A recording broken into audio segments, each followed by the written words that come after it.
Hey guys welcome to our channel आज की जीवी। तो आज मैं आपके लेकर आया हूँ रीडिंग सीरीज का ही पार्ट 6। मेरे चैनल पे ऑलरेडी 1 to 5 पार्ट अपलोड है जिसमें मैंने डिफरेंट क्वेश्चन टाइप कराएंगे। उन 5 का लिंक आपको डिस्क्रिप्शन बॉक्स में मिल जाएगा।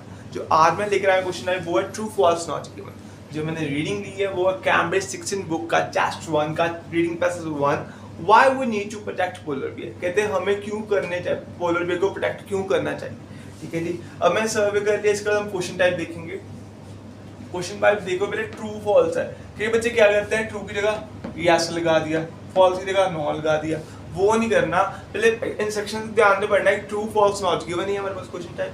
फर्स्ट क्वेश्चन देखते हैं हम। Polar bear suffer from various health element due to the build up of fat under the skin. कहते जो पोलर बियर है वो सफर कर रहा है किससे, वेरियस हेल्थ एलिमेंट से। किसके कारण, जो कहते हैं फैट उसकी जो स्किन के अंदर बिल्ड हो चुका है जी। अब इसकी लोकेशन पे जाएंगे हम। देखो पहले हमें स्किन की बात करनी है, हेल्थ की बात करनी है। ये दो कीवर्ड्स है मेरे पास। देखो यहाँ पे थ्रेट की बात कर दी, क्लाइमेट चेंज की बात कर दी। यहाँ पे तो कोई बात नहीं हो रही, स्किन की बात होगी जी। कहते one reason for this is that they have to 11 centimeter of fat under beneath their skin। कहते हैं इसका कारण ये भी है कि जो उसके 11 सेंटीमीटर जो फैट होती है अंडर में, यानी उसका अंडर होती है स्किन के अंदर।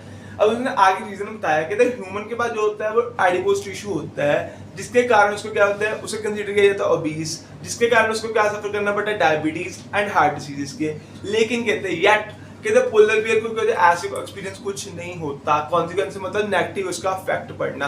लेकिन हमें क्वेश्चन में क्या गया था, उसको वेरियस हेल्थ एलिमेंट से वो यानी कि हेल्थ प्रॉब्लम्स उसे आती हैं। तो हमारी कॉन्ट्रास्ट करके यानी कॉन्ट्राडिक्ट करके स्टेटमेंट, तो हम इसका क्या लगाएंगे आंसर, इसका ऑटोमेटिकली हमारा आंसर क्या आ जाएगा जी, फॉल्स आ जाएगा। कॉन्ट्रास्ट स्टेटमेंट होगी, फॉल्स आंसर आ गया। नेक्स्ट देखेंगे, study done by Liu and his colleagues compare different type of the polar groups. कहते हैं स्टडी किसके द्वारा की गई, ल्यू एंड उसके कलीग्स के द्वारा, उसके साथियों के द्वारा की गई। वो कहते कंपेयर करती है different groups of polar bear. कहते हैं different groups of polar beer को वो कंपेयर करती है।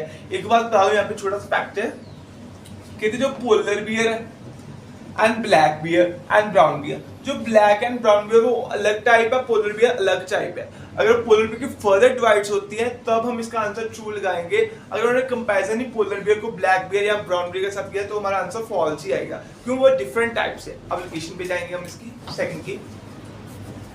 हाँ जी, तो देखो यहाँ पे आ गया फर्स्ट आंसर, सेकंड आगे होएगा। देखो ल्यू एंड उसके कलीग्स मिल गए थे हमें। कहते shed light on the is mystery. Shed light मतलब चानना पाना, ठीक है जी, मिस्ट्री रहस्य, ठीक है। They compared the genetic structure of polar bear with that a closer relative of the warmer climate the polar bears. उन्होंने जो जेनेटिक स्ट्रक्चर किया था किसके साथ, पोलर बियर किसके साथ कंपेयर था, ब्राउन बियर के साथ। मैंने आपको अभी बताई थी, जो ब्राउन बियर है वो अलग टाइप है, brown bear sorry polar bear अलग टाइप है, ब्राउन बियर अलग टाइप है। तो अब इसका हम आंसर क्या देखेंगे, देखो नेक्स्ट देखो उन्होंने कहा यहाँ पे क्या कहते हैं, different groups of the polar bear. लेकिन different groups of polar bear के तो कंपेयर किया नहीं, उसने किसके साथ किया था, ब्राउन बियर के साथ कंपेयर था। इसके कंट्रास्ट हुई तो हमारा आंसर क्या आ गया जी, फॉल्स। नेक्स्ट देखेंगे third.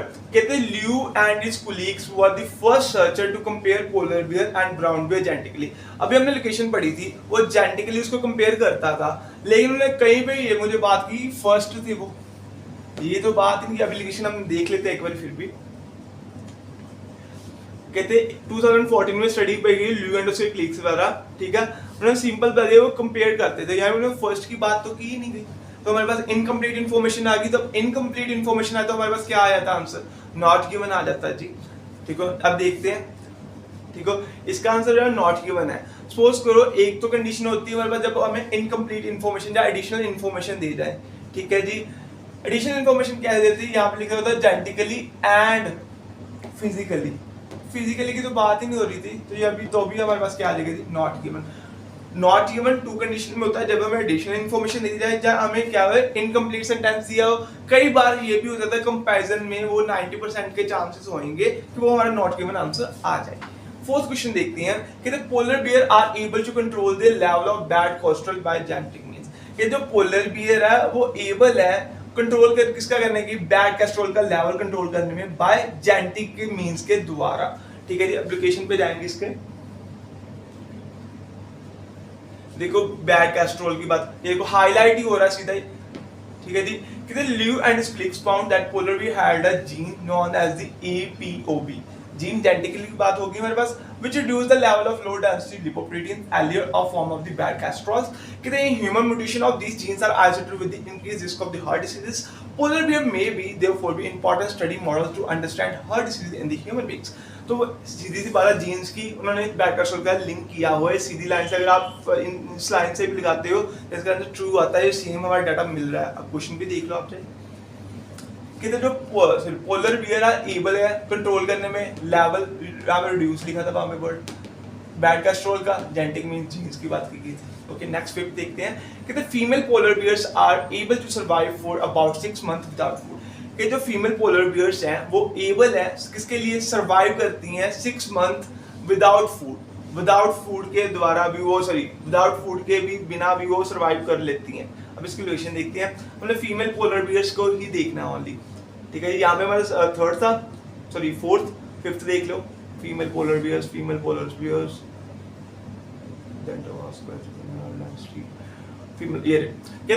polar bears however undergo extreme condition during the pregnancy. One autumn come around, these female will dig mandatory dance then in the snow and will remain there throughout the winter both before and after the birth of the kid. This process results in about 6 months of fasting. Fasting रखना मतलब क्या होता है, बिना भोजन के रहना, यानी कि हमने कुछ खाना पीना नहीं। फास्टिंग हम तब उसे क्या देते हैं, व्रत रखना, जिसे हम पंजाबी में क्या देते हैं। तो क्वेश्चन पे क्या बात की गई है देखो कि जो फीमेल पोलर बियर्स है वो एबल है सर्वाइव करने के लिए, किसमें, क्या 6 मंथ की बात हुई थी, विदाउट फूड फास्टिंग लिखा था, ट्रू आ गया आंसर। नेक्स्ट 6 देखते हैं। 6 क्वेश्चन है, कहते it was found that bones of the female polar bears were very weak when they came out of the dens in the spring. कहते ये पाया गया है कि जो बोन्स है फीमेल पोलर बियर्स की वो वीक हो जाती हैं, कब, जब कहते वो बाहर आती हैं डेंस से during the spring time. Okay location पे जाएंगे जी। देखो स्प्रिंग टाइम की बात कहाँ पे कर रहे हैं, हमारा लास्ट क्वेश्चन यहाँ पे मिला था, आगे देखो स्प्रिंग टाइम की बात कहाँ पे कर रहे हैं। स्प्रिंग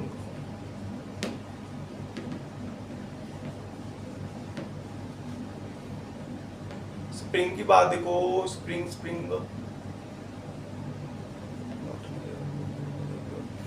बोन डेंसिटी की बात तो ये भी bone remain strong and dense. आगे देख लेते हैं यहाँ से आगे कहते एक expression study they discovered that pregnant bears were able to increase the density of bone before they started build to in the dance।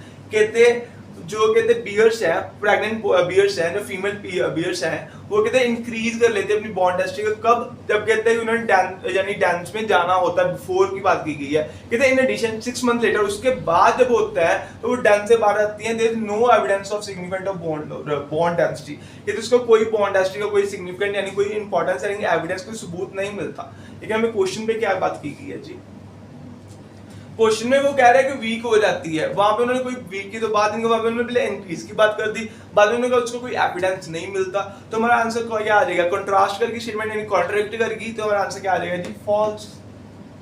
Next लिखते हैं 7th कि जो polar bear mechanism for increasing bond density could be used by people one day. कि जो polar bear का mechanism increase करने की bond density का है वो कहते हैं यूज कुड बी, पॉसिबिलिटी कह रहे हैं, कुछ आल्सो बी, ठीक है, यूज्ड बाय पीपल, कहते लोगों द्वारा यूज किया जाएगा एक दिन, ठीक है जी। एप्लीकेशन पे आएंगे जी, ये रहा, ठीक है जी। कहते यहाँ पे हमने आगे बात की थी बॉन्ड डेंसिटी की, आगे देख लो। कहते if the mechanism of bond remodelling mechanism की ही बात कर रहे हैं वहां पे, polar bear can be understood कि वो अंडरस्टैंड हो जाता है। तो many benefit humans and even astronaut could potentially benefit, तो वो यूज करें। कुड पोटेंशियल बेनिफिट क्या होता है, पोटेंशियली मतलब बहुत ज्यादा उनको बेनिफिट होएगा, ठीक है। अभी मैंने आपके सामने 7 ट्रू फॉल्स क्वेश्चन टाइप को सॉल्व किया है। अगर आप ऐसे सॉल्व करोगे तो आप इजीली बैंड 9 स्कोर आ सकता है रीडिंग में, ओके जी। So for more update related to the IELTS and interesting video related to readings, please stay tuned on my channel and thank you for watching this video.